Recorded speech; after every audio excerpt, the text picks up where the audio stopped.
Hello everybody, how are you this Friday afternoon UK time? My name is Carl and I'm here to do a webinar on behalf of the TEFL.org. Thank you very much for joining us. I just want to say hello and I hope you're all doing well. Please put in the chat your name and where you're from in the world, just so you know where we are and who we are that we're talking to. I'm currently here in Northern Ireland in Belfast, where I work as a trainer here for the TEFL Org.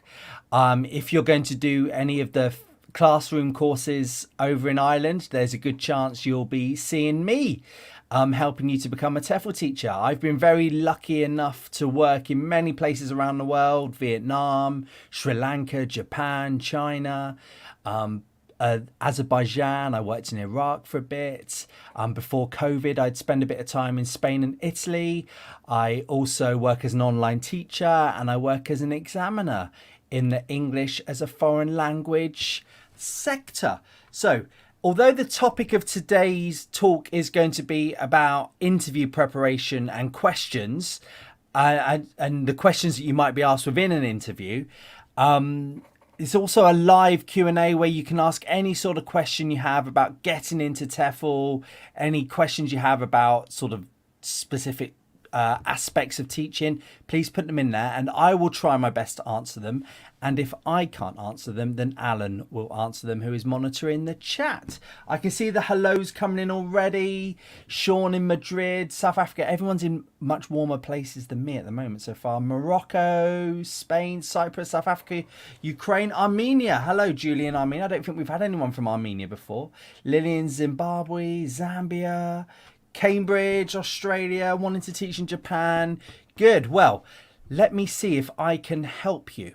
Okay, so I have previously worked as a interviewer when I've run language centers. So I have asked the questions, and I've also in almost 20 years of teaching that I've done, I've also been in quite a few interviews. So I'm going to give some of the questions that I've been asked before, and I'm also going to say some of the questions that I've asked before.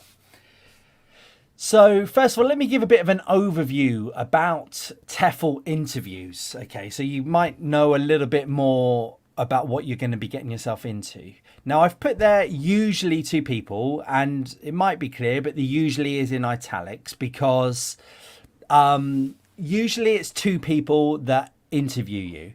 However, I have also been in quite a few interviews where there's only one person interviewing and asking the questions.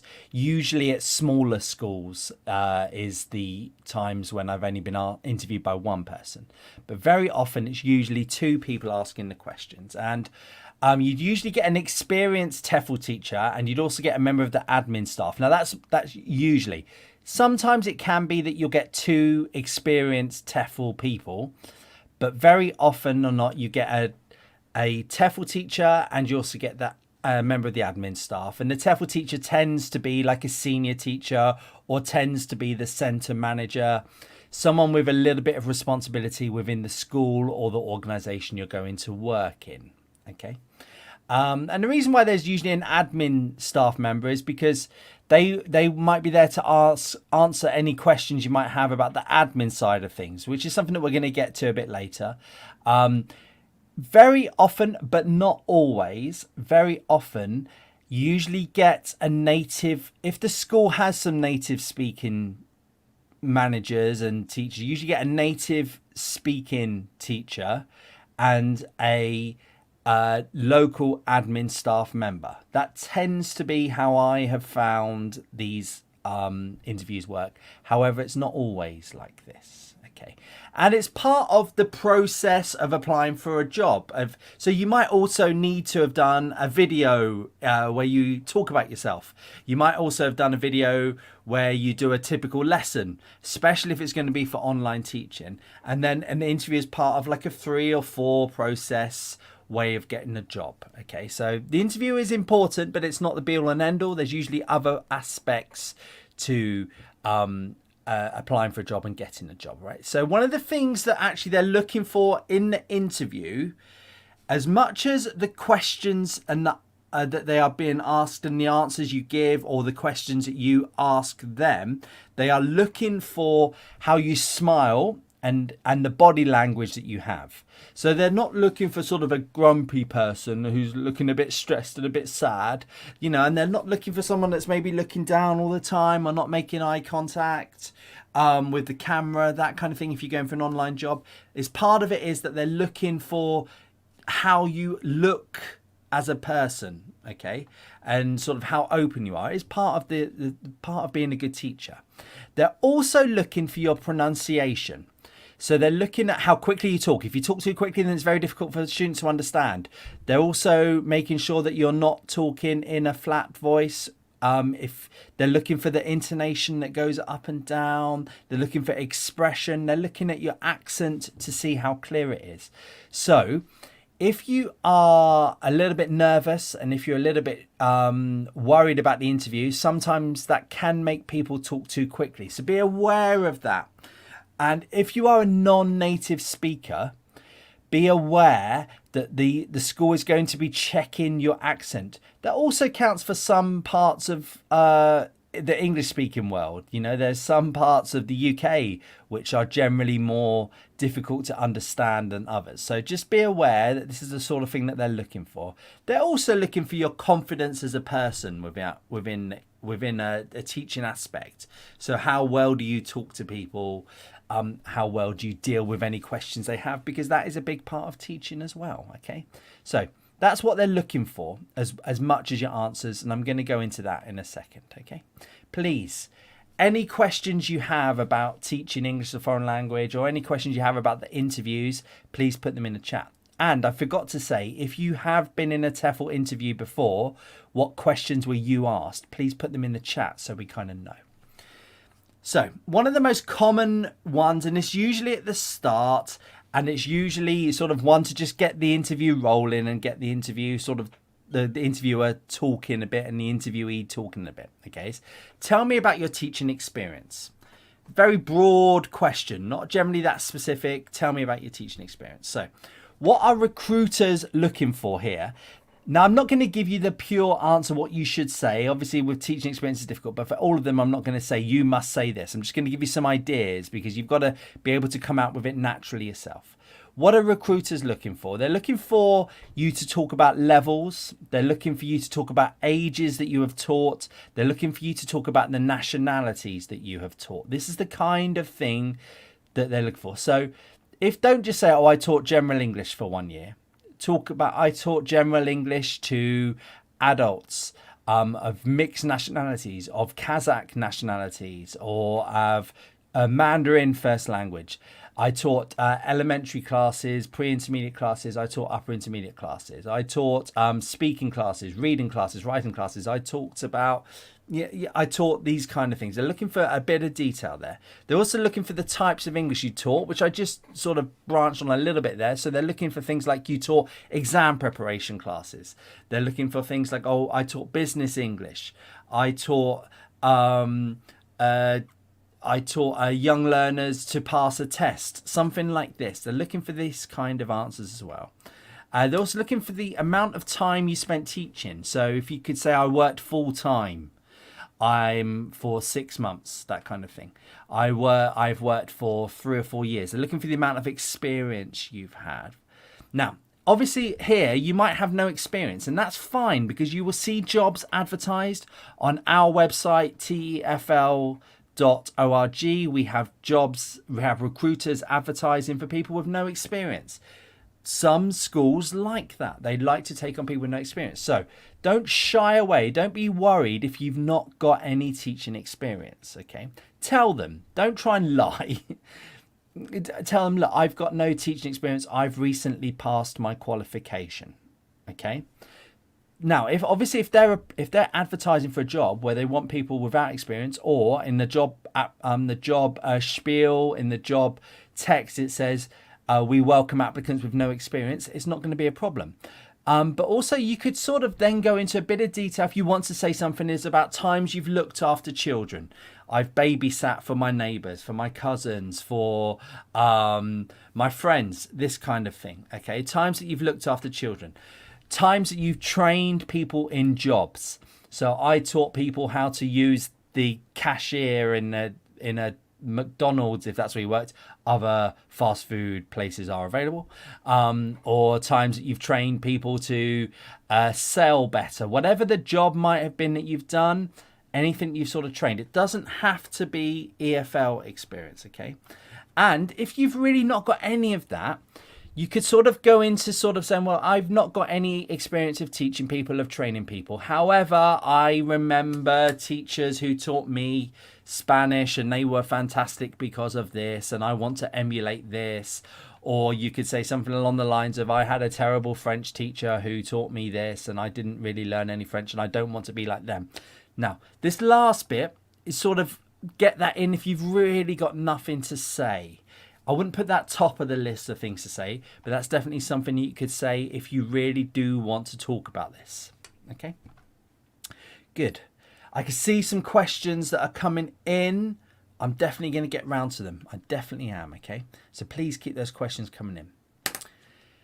So then the next type of questions you might be asked were sort of more cultural questions, more related to the particular job or the nationality that you're going to be teaching. So one of the typical ones that you hear is, what do you know about Chinese, Italian, Spanish, Sri Lankan, Kazakh, Azerbaijani students?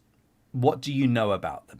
Okay, so they're looking for things like you're sort of saying, generally they can be very good at reading but not very good at speaking, or they can be generally a bit shy in the class, or they can need more help with certain pronunciation. So you could, Google is your friend here if you've not got any idea. You could say you just put into Google Chinese EFL students. Armenian EFL students, whatever it might be, wherever you're going for the job, either online or if you're going to move there, and you'll find lots of websites that help you. Okay, you might have to do a bit of digging if it's not a very well known nationality, but there will be people with PhDs, with masters, who have written things about aspects of that students that you need to know about in order to be a good teacher. So it might be they have problems with the L and the R pronunciation, such as Japanese students. Google is your friend there, okay? Also think about their personality. It doesn't have to necessarily be like how they are in the classroom, but their personality, what they might have learned before. Okay, and linked along that, because a lot of the teaching involved is in Asia, and in Asia a lot of the problem is getting students to speak. How would you get a shy or quiet student to talk more? That could be a sort of question that they would ask. And the sort of thing that, this is very typical if you're going to go to China. Okay, well, the kind of thing that they're wanting to hear is things like, oh, I would make sure that there's lots of teacher, student, teacher activities within my lessons. So you've got a lot of time for students to talk. And this is something that you would learn on one of our courses once you've got your certification. You would also say that there's lots of pair group work involved in my classes. Getting students a lot of student talking time within the class, so that they're not talking out loud to the whole class. They're working with their partner. You're going around monitoring that kind of thing. Okay. One of the other cultural questions that you get asked a lot of is, what do you know about living in Shanghai, in Tokyo, in Colombo, in Bogota? What do you know about living in these places? And of course it's different, and they might be asking things like economic questions. Oh, I know it can be quite expensive. Or it could be, I know there's quite long commuting distances. But it can also be quite things about such as, oh, I know there's lots of parks and green spaces. I know that there's a lot of that people like to eat out a lot. I know that quite often it's closed on a Sunday. Whatever it might be, depending on the culture, they're sort of looking to see that you've done some research into the area that you're moving to, and also you need to sort of tell them how you can adapt to living in Shanghai, Bogota, Ulaanbaatar, wherever it is you're going to. So you want to say, well, oh, do you know what? I love Mongolian food, and I've seen that in Ulaanbaatar there is a climbing wall, and I love doing rock climbing, whatever it might be. I don't know where rock climbing came from, but wherever it might be, they want to see that you've been able to do some research into looking into those places. Okay. Now, classroom management is another big aspect that you'll be asked a lot about. So one of the questions might be, how would you deal with a troublesome child or a demanding adult? By demanding adult, I mean sometimes you get adults that want to take up all the teacher's time, or they want to sort of be the one talking, answering the questions a lot in the class, okay?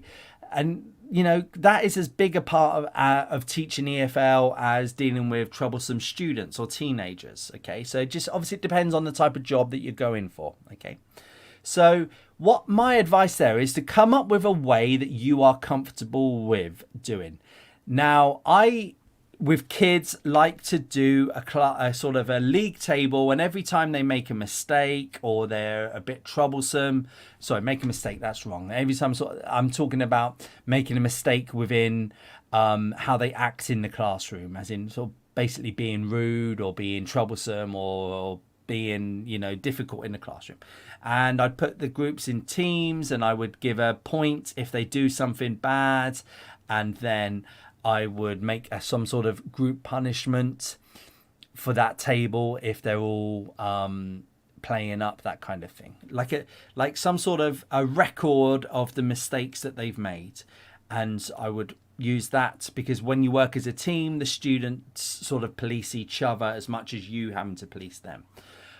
Might also be something along the lines of if it's an adult, you sort of just don't belittle them in front of the class. You wait for an opportunity in a break or something like that to talk to them and say, look, you're really good, the answer you're giving, but let's try and give everybody else a little bit of time to answer the questions, that kind of thing. You know, you don't want to embarrass an adult in front of everybody, whereas with kids, maybe that's slightly different. I don't know. You have to come up with a way that you are comfortable with and how you would like to be treated by a teacher, okay? And obviously it can be different in each situation, can be different in each culture that you're in, can be different in the sort of classes that you're in. If you're in a business English class, there's a manager answering a lot of the questions. You don't want to belittle the manager too much. So you've got to be aware of the type of situation that you're in. Again, Google search, look for EFL classroom management, find something, you read it through some websites and think, do you know what, that I could do that. I could see myself doing that, because when you're asked the question, you've got to be able to answer it in a way that's truthful for you. Okay. I can still see those questions coming in. I promise I'm going to get to them as soon as I can. All right. And give some experiences that you have seen. You know, think about, okay, well, my Spanish teacher did this and I loved it, or or my French teacher did this and I hated it. Whatever it might be, give some experiences that you have if you've not got any experience yourself of managing students. Okay. Again, another question, why do you want to be an EFL teacher, or why do you want to teach Chinese students? That kind of thing, this kind of question that you might be asked, okay? And your answers here have to be very student-centered. Why do you want to be an EFL teacher? Do you know what? I love traveling and I just want to go to Tokyo and get to all the nightclubs that I can and spend all the time in really cool bars and this kind of thing. That's not really what they want to hear. They want you to hear, oh, do you know what? Japanese students, I just want to learn from them culturally so we can share our cultural experiences, because I feel like they've got lots to offer. Be very student-centered. All your answers here have to be about what you can do for students, or what students can even do for you as well. Okay. Make sure that you match the job description here. So why do you want to be an EFL teacher? Oh, I love teaching kids. Kids are fantastic. But the job description might be for adults, or vice versa. Make sure that the answer that you're giving matches the sort of classes that you'll be offered and the sort of typical students that you have. Okay, because you don't want to go off talking about something else and they're looking at your thing and saying, well, actually, that doesn't apply to us. So I've really found that before on people that I've been interviewing. Okay, so just make sure that you match your job description. So some of the typical answers here could be like, oh, I can, if it's an exam preparation class, I can help them get a job, or general English, I can help them pass a certificate to show their examiner, to show their employer to improve, this kind of thing. It's important for their school grades. I really feel like helping students to do well at school will set them up well for the rest of their their life, okay, this kind of thing, important for the school grades, or business English that can help them to develop their business, and I get lots of pleasure from people being able to improve their company, something like that. And then you could sort of finish it off with saying, oh, and then from this I will get to learn more about the culture of Japan, China, Thailand, whatever it might be. Okay. So student-centered, your answer there has to be about helping students. Okay. Another question is, talk us through a typical grammar, vocab lesson or a skills lesson, depending again on the type of students that they will be asked. You know, it could be a typical young learners lesson. It really does depend on the type of job that you're going for. Okay. Here, the recruiters, they're looking for some keywords, okay? They're looking for things such as the stages. They're making sure to know that you know that there are typical stages to a grammar lesson or a skills lesson, okay? So they're looking for you to say things like, oh, I would do a warmer on, I would show a picture of this. Controlled practice, I would present the target language, and then I would get them to use it in a way which is a little bit more controlled by me. Free practice, this is where I would allow the students to use the grammar that I've taught in a specific way in order to help them to correct any errors that they might have. You know, they're looking for the stages of a lesson. Okay, again, this is something that you would learn on one of our courses here at the TEFL.org. Okay. They're also looking to hear things where you've put in opportunities for students to use the language. So they're looking here for you to put into, as the stages of a lesson, places where students will speak a lot or write a lot or have practice of reading a lot, whatever it might be. Okay, they're looking for you to put that into the lesson. So things like, oh, I would put them in pairs here to discuss this, or they put them in a small group here like this while I would go around and monitor, this kind of thing. In a question like this, don't worry too much about timing. So don't say, oh, I would do for 5 minutes a warmer. I would do 10 minutes. Now, if you're really, really hot on timings, go for that. But I think that's a bit too much detail that you don't really need. You know, you don't need to say, oh, I would give them a handout here, or I would take in their work here and I would get them to show. You know, they're looking for a general overview of a lesson. They're not really looking for lots and lots of detail on this kind of thing. Okay. And of course, things like this might change if you were doing it online. So if you were online, if you're going for an online job, here you might say a little bit like, oh, I'd put them into breakout rooms instead of putting them in pairs, this kind of thing. So, you know, again, it does depend on the type of job that you're going for. Okay. Now, obviously, there's usually going to be a section where they would say, oh, have you got any questions for us? And one of the things that you want to talk about and you want to ask first of all is about asking about the classes, asking about the students. Now, inside, you might be burning to know, if you're going abroad, where you would live. You might be burning to know how much money you're going to have, how much tax you're going to pay, all that kind of thing, all right? But firstly, hold that in. Firstly, ask some questions about the classes, about the students. Don't let the people think that you are there just to experience the nightlife of Shanghai, okay? Give them a bit of time to know that actually you care about the classes and you care about the students. Okay, don't go straight in with money, please. It drives recruiters mad. So one of the questions you might ask is, oh, who is a typical student at your school? Oh, what a lovely question. Thank you for asking. Our students tend to be adults over the age of 25. Oh, our students tend to be 7 to 8 year olds being pressurized by their parents. You would learn a bit there about the typical students, and it's a nice sort of question for them to ask. Okay. One of the other questions that you might want to ask is, what resources do you have available? It's an important question to know, because if there's loads of resources available in a classroom setting, do they have lots of textbooks? If they're online, do they have lots of shared drives for you to find resources to help you plan your lessons? Because that can save you some time. You don't want to spend in too much time finding resources and planning lessons. Okay, what resources do you have available? one of the other questions, and if you're a new teacher, this is maybe not quite so relevant, but if you've been teaching for 1 or 2 years, ask them what sort of teacher development do you have? So do you have, for example, you can ask them things like, do you have a good system for observing me? Do you have a system where we can work together with other teachers to plan resources, this kind of thing? Or even, do you have some sort of system where you would pay for me to do extra courses as a teacher if they become available? So teacher development is a good thing. As teachers, we're supposed to keep on developing. That's why here at the TEFL Org, we offer lots of different modules. So once you've got your basic qualification, the 120-hour one, you will be expected as you go through your teaching career, not straight away, but after you've been teaching for 1, 2, 3, 5, 20 years, you will be expected to keep on developing. And this is the kind of thing they should be helping you with as a school. Then once you've asked those questions, start talking about the logistics that might be really important to you. Ask how much is the wage? When will I get paid? This kind of thing. Maybe there ask some questions about sort of visa costs, this kind of thing, settling in allowances. Maybe that might be allowed if you're going abroad.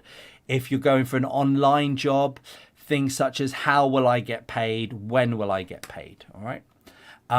Ask for things such as contract length if you're going abroad and what might happen if that contract is broken early. And don't sort of phrase it as, oh, if I hate it after a month or 2 months living in Shanghai and I break the contract, how much will the fee be? You know, you don't, because then they'll sort of think, well, why is he thinking about that, breaking the contract? Look for things such as, oh, if my grandma gets ill and I have to come home, this kind of, phrase it a bit like that. How much will I owe you? Or this, you know, this kind of thing. Because if it's a place in Asia where they've paid for your flights and they paid for your visa costs and they might be paying for your accommodation, there's a cost that the school has paid. They will usually, once you've done 12 months, once you've finished the contract, there's nothing to pay. That's all included. But some schools might not be happy with you breaking the contract because they've paid out a bit of money. Okay, so find out this kind of thing. And then this is really important, and it's not something that you might think about, but ask what are the typical teaching hours, the typical shifts that you'll be teaching. I taught in Japan at some schools where they would have early morning classes. So I'm sort of talking 8 a.m. till 10 a.m. classes. You'd be expected to be somewhere for 7 a.m. Then there'd be nothing during the day, and then you'd be teaching again at 5 in the evening. Now that might be nice. You might be quite happy doing that. That might suit you. I hated it because I didn't want to go home for lunch and think, oh, I've got to go back out again. You know, I wanted to get all my classes together as one. Ask what are the typical teaching hours, what are the typical shifts that you would be doing, okay? Another thing to ask is what are the admin tasks involved? So usually every teaching job has some sort of admin task, and it can be as simple as you write in a little book what pages of a textbook you used or what parts of the syllabus you did in that lesson. But you've also got to be aware that some schools might want you to write a report about their kids at the end of every class. So at the end of every class, you might do a little report about the participation of Juan in Madrid. It might be you might have to write a little report about how Chen in Shanghai has improved. These things take time. If you've got lots of them, lots of teaching hours, that's a lot of work. Something that you've got to, if it sounds like they've got loads and loads and loads of time, loads of admin tasks, that's a lot. Okay. Keep that in mind. All right. Other typical questions. How would you deal with mixed ability classes? If you know, you'd say, oh, well, I'd put them in groups, or, you know, again, Google is your friend. I'm going to rattle through these quite quickly so I get to your questions. But that's a typical question you might be asked if the school has a lot of mixed ability within a class. Can be a nightmare, can also be easily sorted out with some classroom management type things, okay? How would you deal with large classes? If you go into some parts of China, I once, for example, had a class of 250 students. Absolutely crazy. Very, very difficult, but I learned to deal with it effectively. I don't know. But again, this is the sort of thing that you need to sort of work out the place that you're going to. Is this a question that they're going to ask you? What are your strengths? What are your weaknesses? So they're looking for you to say, really, as a teacher. So you can say, oh, I'm quite confident, outgoing, and approachable. However, I have a weakness in that I don't know at the moment lots of the different types of grammar involved in English, but I'm teaching myself by reading these books or looking at these websites that might help you. Make sure that you're working on your weaknesses, okay? How would you deal with negative feedback? So if a teacher has observed you, one of the managers, and they said, Carl, oh my word, your board work was terrible. That was really, I could not read it very well. The students couldn't read it very well. Oh my word, Carl, you've really got to work on that. As a teacher, you get negative feedback.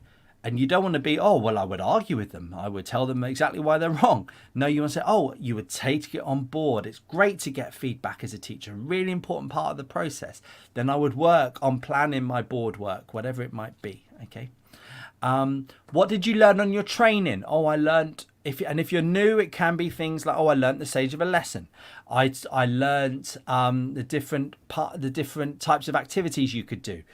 You know, things that you remember from your training that was important to you, okay? One question you might be asked is, what levels, what ages do you prefer teaching? Do you know what? I love teaching adults. Adults is fantastic. Yeah, but we have a company where we only teach kids. Oh, yeah. So be truthful a bit, but also show that you're adaptable. However, don't just say, oh, I prefer teaching all ages, I prefer teaching all levels, because we know that's not true. We know that people have something in mind. But one of the things you might want to say here is, as a teacher, I'm open to developing this. As a teacher, I'm open to learning about other levels. Okay. One of the other questions, do you have a favorite textbook? My stock answer to this is no, I don't have a favorite textbook. There is no perfect textbook here. A good teacher needs to adapt real world materials and use them in the classroom. However, you might say, do you know what? I really quite like New English File, but I'm open to using lots of other different type of textbooks. How would your students describe you? Oh, well, they might describe me as quite friendly and nice and chatty. But they might also say that I probably don't answer questions in enough detail. So because of that, I work at doing this. Think about that, okay? And tell us about your favorite or least favorite teacher at school. That's another one that I have been asked, and one that I have also asked people. Why? Because they want to know that you know what a good language teacher is or what a bad language teacher is, and how you can use that or learn from that in your class. Okay, thank you. I'm just going to get onto your questions now. Thank you for bearing with me. I hope that was very, very useful, and I hope that you learned quite a lot there. Please, any questions you have, please put them into the chat. I'm getting to them right now, and all the hellos are there. It was lovely that you guys were all there. Emma in India, hello from Bulgaria, Denmark, Western Canada. Hi, everybody. Zineb, I hope you're still there. 20 minutes ago, you asked, for those of us who are non-native speakers, what should we be prepared to hear when we're looking for jobs in the field? Right, so good question. Right, one of the first things that you've got to be aware of is that you are going to see jobs where they want native speakers only. And what you need to sort of as a non-native speaker know is that that company is wrong to be doing that, because native speakers don't make the best teachers at all. How I would sort of be prepared to do that, Zineb, is to do things such as emailing the company and say, what do you say is a native speaker? Because they could say, well, actually, we just want someone with a advanced level certification in English, or we want somebody who had a high school in English, or who went to university and their courses were taught them in English. So find out what it is that they mean as a native speaker, and you might fit that, okay? The other thing you've got to be aware of a little bit is that you might hear people saying, well, how do you as a non-native speaker prepare to teach a high advanced level of grammar, something like that. So just be aware of, they're probably going to ask you questions to test your English ability yourself as well. Okay, rightly or wrongly, I think wrongly, but some companies, some parts of the world do think that. I hope that answers your questions, Ineb. Okay. Louise, what about when you're really just starting out and have yet to build up any experience? So as I sort of said before, do things such as aspects where you've taught not English as a foreign language, but you've taught someone how to do this. You've taught someone how to, even within like a university setting, I've taught the year below how to do this, or I've worked as a trainer for a company, this kind of thing. Or where you've looked after kids yourself, okay? Anything where you have helped someone to improve counts as teaching, okay? Key, hello. How fluent must you be in their natural language? Not fluent at all. And in fact, some jobs don't like it if you are fluent in that language. So for example, if you're going to go teach in Korea and you're fluent in Korea, they might not like that because they don't want you speaking Korean in the classroom. Your job is to teach English. So some places don't like that. However, some schools also will advertise it. So it kind of depends on the teacher, the centre you're going to, what the owner or the manager thinks.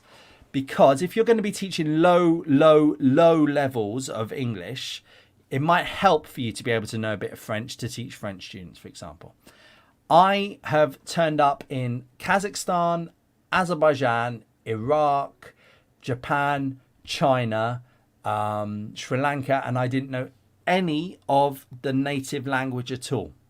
Wasn't a problem for me at all. So don't feel like you need to be fluent in order to do it. You just don't. On our training, on one of our courses, we show you how.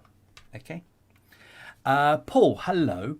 You have experience as an essay consultant. Wow. For Chinese American students, you taught essay construction, written English, but not a proper classroom. Yes, of course. That definitely counts as teaching experience. Tell them what you did to help the students improve. Taught them how you went about it. Tell the recruiter about what you did. Did you do it online? Did you do it face to face? This kind of thing. Definitely, there's loads of stuff there, Paul. That would go down really, really well. Get that in if they ask you what's your teaching experience. Okay. Dear Bella, hello. Approximately 2 weeks ago, you did a second interview for an English tutor position in Hong Kong. You've not heard anything from them. Followed up 2 times already. If you followed up 2 times, I would move on, to be honest. Well, listen, it might be that there's some sort, I don't know the Hong Kong calendar off the top of my head. Are they away for holidays now? I don't know if they are in Hong Kong. But I would not, once you've done it twice, I would say that's enough, Mr. Abella.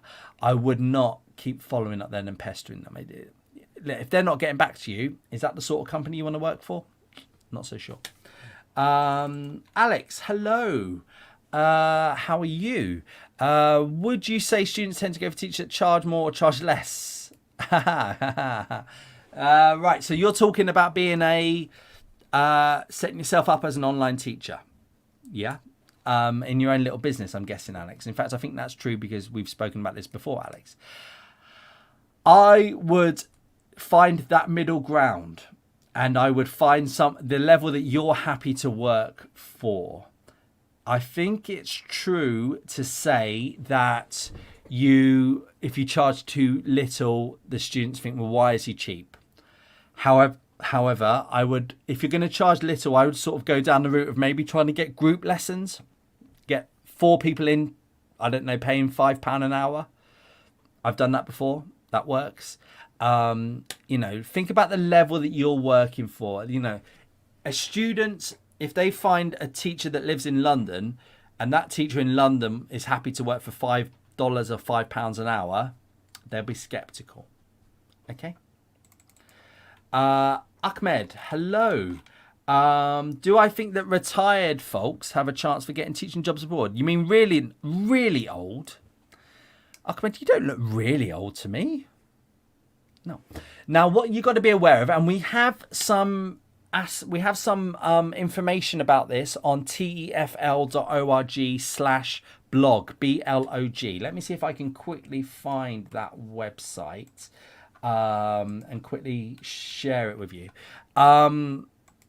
Right. If you've got any sort of questions that I've not answered or not gone into enough detail, one of the best places to look is on our website, tefl.org/blog.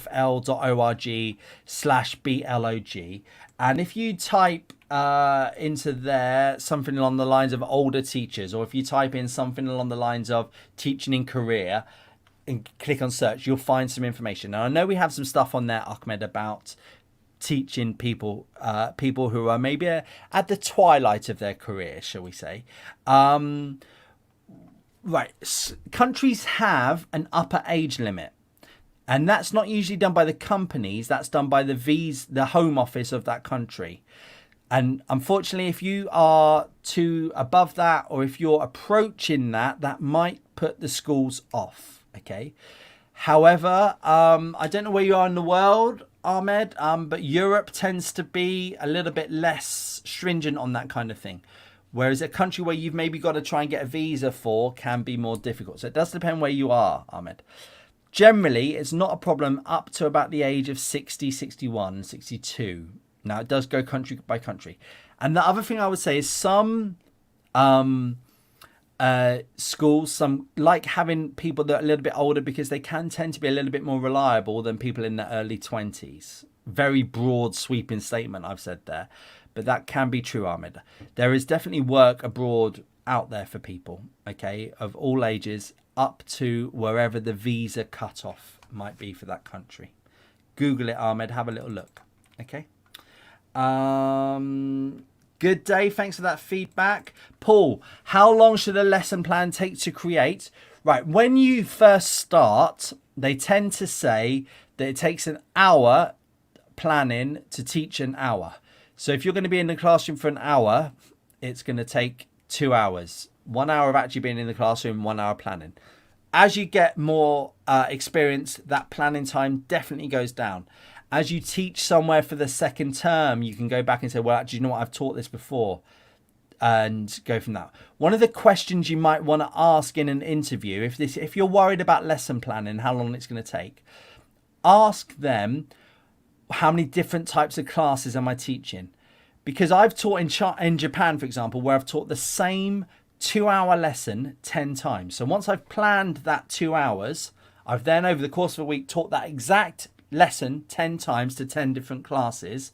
Lesson planning is less. However, I've also taught in places where I have 20 different lessons to plan per 1 hour lessons, or 10 different 2-hour lessons to plan over the course of a week. That means there's a lot more lesson planning. So if that's something you're worried about, Paul, ask in the interview. Okay.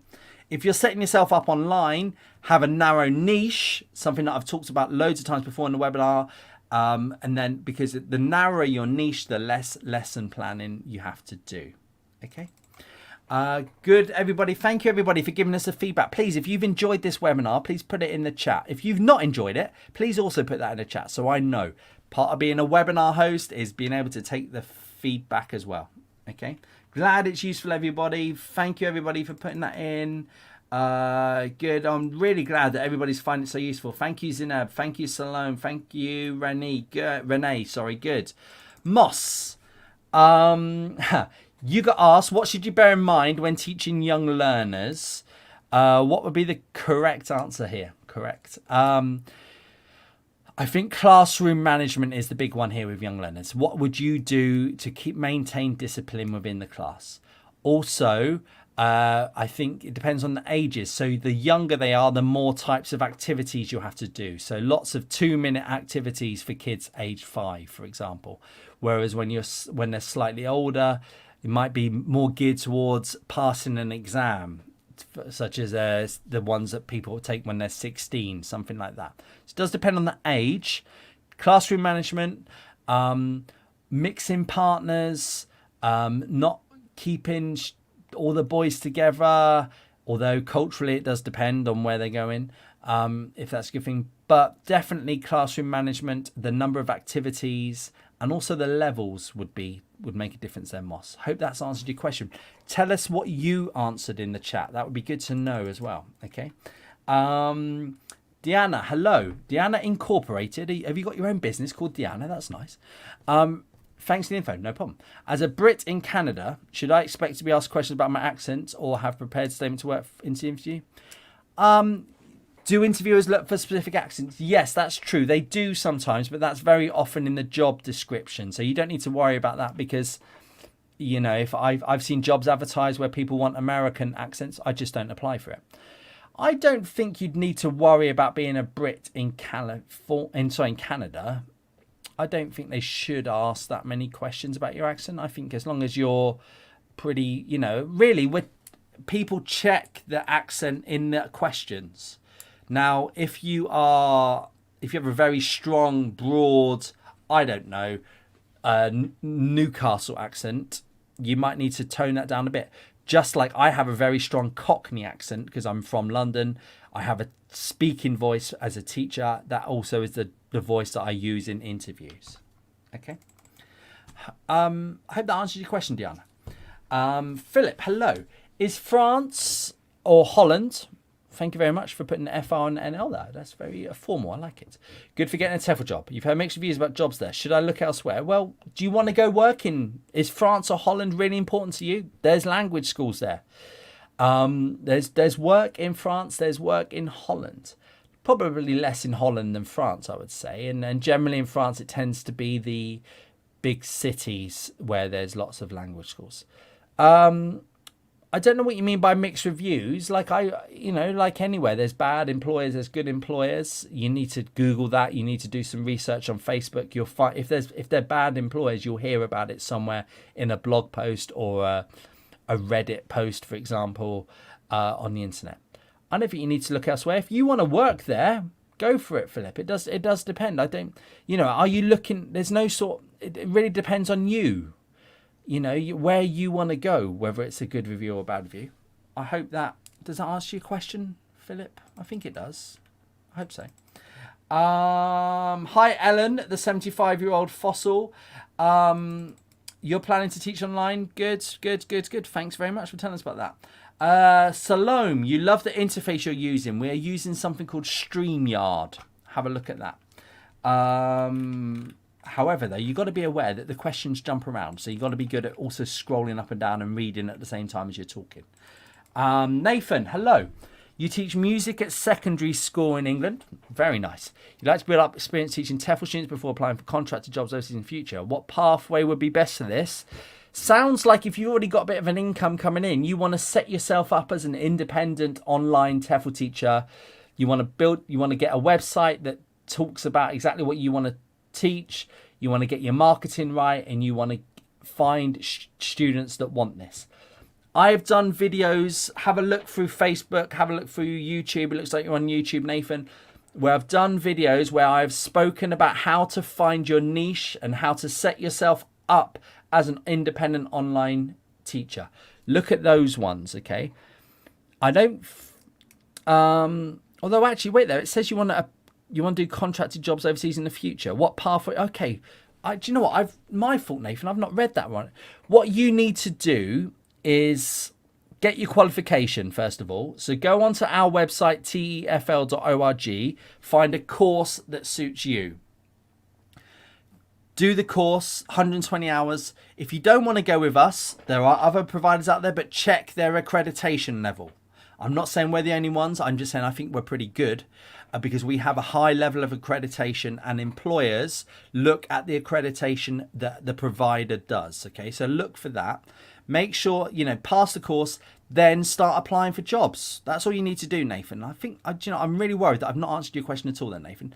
But definitely get yourself a qualification and then look for jobs, start applying. Okay? Okay. Zineb, from my experience in teaching China, what was the most challenging thing you faced during interviews with Chinese schools? I think probably the most difficult one is how do you get a Chinese students talking? Because Chinese students don't tend to deal with that. And talking about how do you get Chinese students to stop talking in Chinese in the class. So have some answers for that kind of thing. They're the most difficult questions that I found early on in my teaching life. Okay. Artie Party 001, hello. Lovely name. How do we find textbooks that we use to teach? Is there a line of books? So the typical ones are English File, Headway. But then it does depend on the type of English you're going to be teaching. So there are specific IELTS ones. There are specific business English ones, for example. There are specific kids ones. Look on Amazon. Don't buy any because they're expensive. But look on Amazon, EFL textbooks. See if they sort of find ones that match the type of job that you're going for. Okay. Philip, you mean demand for TEFL? Yes. So France and Holland are not the most demanding of TEFL countries, as in there's not a huge amount of work there. Yeah, like if you want to go in Europe, Spain and Italy, much more demand. Eastern Europe, definitely much more demand than France or Italy. France or the Netherlands. Okay. Good luck with that, Philip. Kristen Lachelle Winchester. Hello. You're from Trinidad. Thank you for the geography lesson. You've read that schools prefer teachers from bigger countries or passport holders. What are my chances of getting a teaching job abroad? So the passport holders, yes, is a thing, because there are certain countries, and again, this doesn't come from the companies. This doesn't come from the schools. This comes from the country. It's just visa purposes. It's easier for them to process people from the UK, from America. However, that doesn't mean you shouldn't go for it. You know, it depends where you're going for. Look for, don't have your heart set on one country. Look at the visa requirements for a country. Do they accept people with a Trinidadian passport? Go for it. Okay. You'll get work out there, Kristen. Just be aware that because of the visa purposes, they might only accept people from the UK, Canada, USA, Australia, for example. Okay. Good luck with that. Thank you, everybody. Thank you. Tabuka. I'm going to be closing this in about 5 minutes, everybody, so get your questions in. Are we expected to create lesson plans, or do some schools, online companies provide this? Yeah, it depends on the school. A lot of schools, they give you the online lessons because they want you to stick to a certain syllabus. They want you to cover certain things. Yeah. Some schools, they are expecting you to create the lesson plans. I would therefore expect a little bit more money per hour, because if you've got to spend more time doing this. Personally, myself as an experienced teacher, I don't want the schools to give me their lesson plans because I think I can do a good enough job without them. If I was new, I would want that information. I would want that stuff, because what do I know about teaching? I want to know more. Okay. So it does depend. One of the good questions to ask in the interview. Tabok. Good. I'm glad that everybody is enjoying it. This is some lovely things. Informative as always. No problem, everybody. Thank you for tuning in. Are there any more questions? Or do you know, I'm feeling quite big-headed. All the thank yous and stuff I'm getting. Good. Thank you, everybody. Thank you. Abdullah, hello. Would teaching English enhance my overall English skills? Yeah, I would think so. Yeah. I think you would become, when I'm terrible at Japanese, but in my practical courses that I do for the TEFL Org, I teach a bit of Japanese. My Japanese has definitely got a bit better. However, Abdullah, you've got to be aware that, to be a good English teacher, you've got to have a certain level of English. I'm sort of expecting advanced, upper intermediate, at least level of English. Okay, but yeah. Steve, big question. What is involved in setting up an EFL academy? Business. So are you talking about a face-to-face school? A lot's involved. Recruiting teachers, planning syllabuses, getting business plans, doing your marketing. There's loads involved, Steve. That's another hour that I could talk about. It's difficult. If you're going to do it abroad, can you, as Steve Norman, go and do this in China, or do you need a Chinese business partner? There's loads of stuff involved in that. I've thought about it. I've never done it, Steve. Way too much hard work. Dan, should I send my original documents to an employer in the post abroad? Interesting one. That usually they don't want you to send them abroad to them. What they want are copies, and you would get them notarized, as in being declared an original, or you would take them to the embassy of the country you're going to and they would declare it. you don't usually need to send your original documents to China before you apply, for example, that kind of thing. No, they just want copies. Dan, if you've been asked that, please send us a message. If you've got any other questions, please send us a message on Facebook, in Facebook Messenger, or go on our website and type with chat with us, Dan, because, or anybody, because I want to kind of know a bit more information. Who, at what stage are they asking you for this information? Okay. Emma, hello. You recently completed 3 or 4 minutes left, guys. You completed a 120-hour course and certification done prior experience, so I need to qualify. Right. So if you want to work in the UK in a language school, as in like a private English language school, you don't need QTS. If you want to go work in a primary school or a senior school, you generally do need QTS. If you want to go work in an FE college, university, higher education, you don't need QTS. So it really does depend what you want to, what type of school you want to teach in. Okay.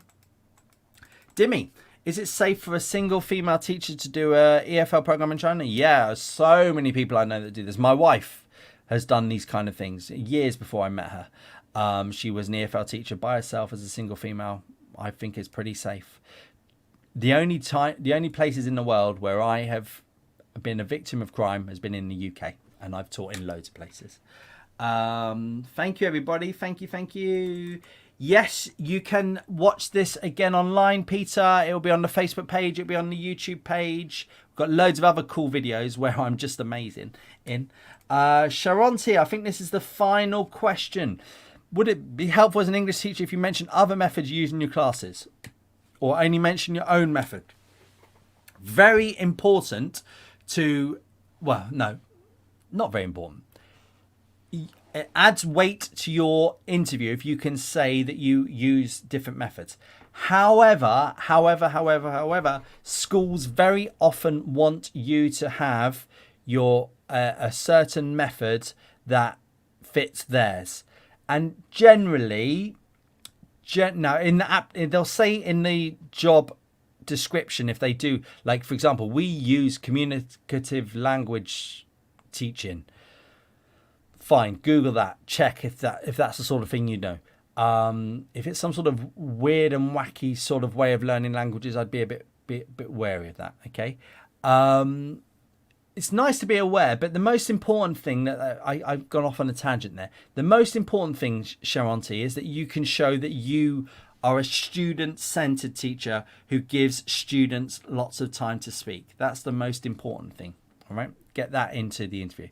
They're not testing your knowledge of the different methodologies of English teaching. Okay. Tabalka, I think I've got time for this one. Do recruiters have a preference for single or married teachers? Not really. No, not at all. I don't think there's swings and roundabouts, as we say in English about this. Single teachers are good because they can just come on their own. They can get up and running. They're fine. However, bad side of that is you might get people who are, how can I phrase this nicely, who are a little bit lonely and are looking for companionship. Married teachers can be fantastic because they're a little bit more stable. They're good. They've got someone to talk to. They're going to be less likely to be homesick, that kind of thing. However, if one of them is not a teacher, what is the one that's not a teacher going to do? There's not much work generally in countries for people who aren't English teachers unless they have a very specific qualification which is in demand in those countries. Okay. Thank you, everybody. That's the end. Listen, please put into this chat if you liked it or you hated this video. It's really important for me and Alan to get feedback on the kind of videos we're doing. If you've got any other ideas of videos you'd like us to cover in other webinars, please put it in the chat. If you want to go back and watch any of the videos, we have lots and lots and lots talking about a range of topics. Go back and look at them on our Facebook, YouTube page. If you've got any other questions, please send them into our Facebook Messenger, send us a message on our Facebook page. We also have a group for TEFL Org on Facebook where you can ask other people lots of questions. I monitor that. Alan monitors that. Make sure we answer some questions if we can. On our website, we have a chat with us function in the bottom right corner where you can ask us any questions. If you're on the fence about becoming an EFL teacher, go for it. You will have an amazing time teaching around the world. If you're online and you're looking to be an online teacher, you will have an amazing time talking to students online. You'll get to learn so much. You'll get to help them a lot. Okay, go for it if you can. Thank you, guys. Have a good weekend. Bye.